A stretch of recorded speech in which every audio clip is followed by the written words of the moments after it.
This is a Wendover Productions video made possible by Backblaze and in collaboration with Alternate History Hub and Real Life Lore. Russia is immense. It spans 5,000 miles across, 2,000 miles vertically, crosses 11 time zones, borders everywhere from Norway to North Korea, and is as close to Anchorage as it is to Amsterdam. It's huge, but it has a problem. A problem that can explain part of why the average Russian, living at the same latitude as Finland, Sweden, Norway, Iceland, and Canada, makes only $7,500 American dollars per year. A problem that can explain at least a portion of almost every political decision the country has ever made. Russia's geography is flawed. What you have to remember about Russia is that the majority of Russians live in Europe. 3/4 of Russia's population lives in the western quarter of the country. Therefore, as a country with a fairly centralized power system, many of its decisions go to protect the country core in and around Moscow. You see, a lot of the success of certain countries over others depends on how well its geography protects it. The US, for example, benefited hugely from being an ocean away from every large military power. The only real armed forces that could threaten the US in its infancy were in Europe or Asia, and therefore any invasion would require transoceanic supply lines, which are hugely expensive and logistically difficult, therefore weakening an invading army.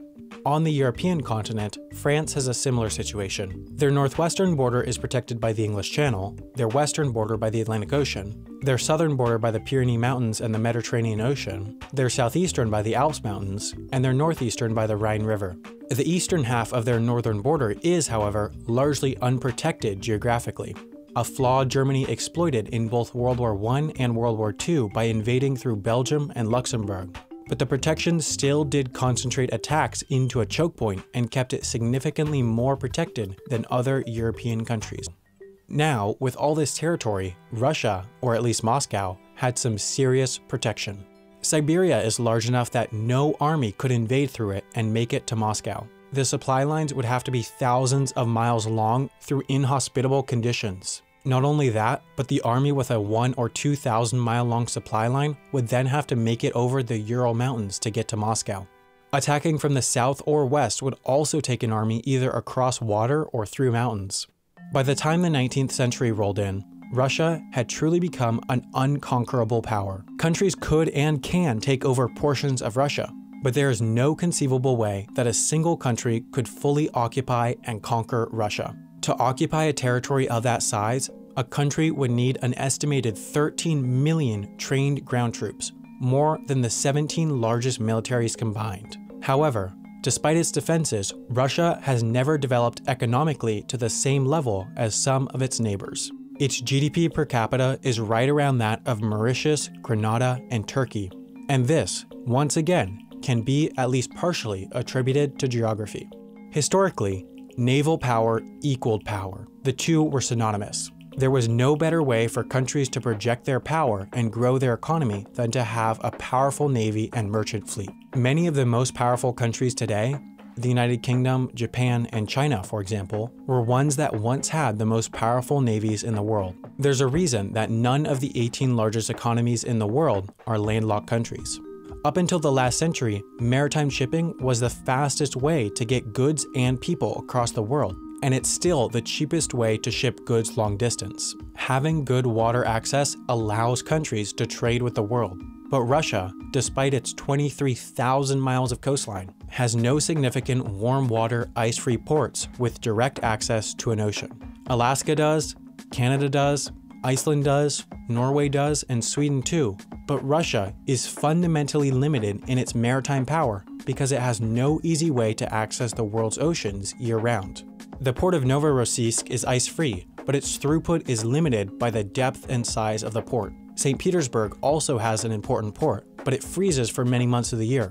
On the Pacific side, ports like Vladivostok also occasionally freeze during the winter, but the ice is not the biggest problem with these ports. The biggest problem is that their access to the world's oceans is all through choke points controlled by either NATO countries or NATO allies.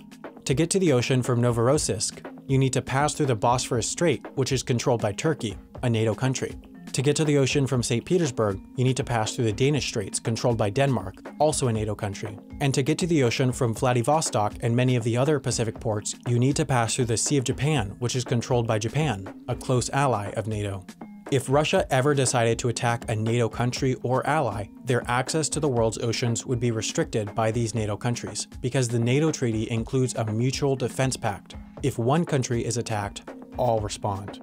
This would cripple both Russia's navy and economy. Now, back to defenses. There's one major flaw to Russia's geographical defense system: the Northern European Plain.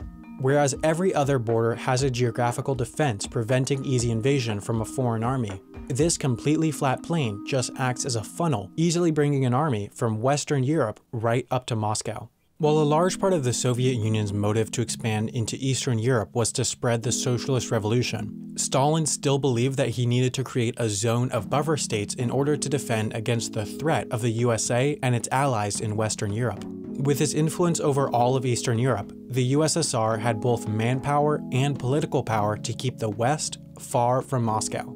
Since the fall of the Soviet Union, Russia has continued to strive to keep political power in the region. Out of the 15 states that emerged, 12 joined the Commonwealth of Independent States with Russia, essentially aligning them politically with Russia, while 3 joined both NATO and the European Union: Lithuania, Latvia, and Estonia.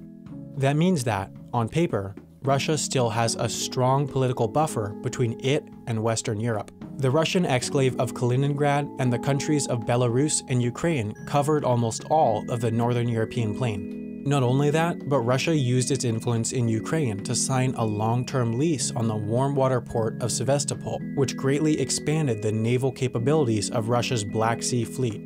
Except, Ukraine as a whole progressed to be more and more pro-European in the decades following the fall of the Soviet Union, which was a major reason for Russia's invasion of Crimea.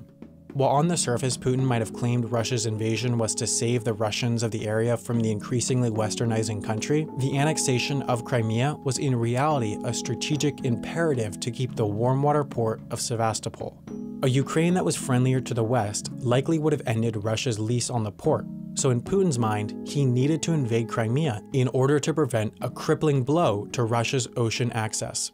Now, Russia has managed to overcome many of its geographic challenges partially because of 2 things: oil and natural gas. It has enormous energy reserves partially because of its enormous size. Russian natural gas pipelines provide for 40% of Europe's natural gas demand. Some countries, such as Bulgaria, Lithuania, Latvia, Estonia, and Finland, are almost fully dependent on Russia for their natural gas. This gas dependency is a major reason why Germany, for example, a country with high Russian oil dependency, is much less likely to criticize Russia than a country like the UK, which has virtually zero Russian gas dependency. If Russia shut off the gas to Germany, it would devastate them, but stopping gas exports to the UK would have little effect.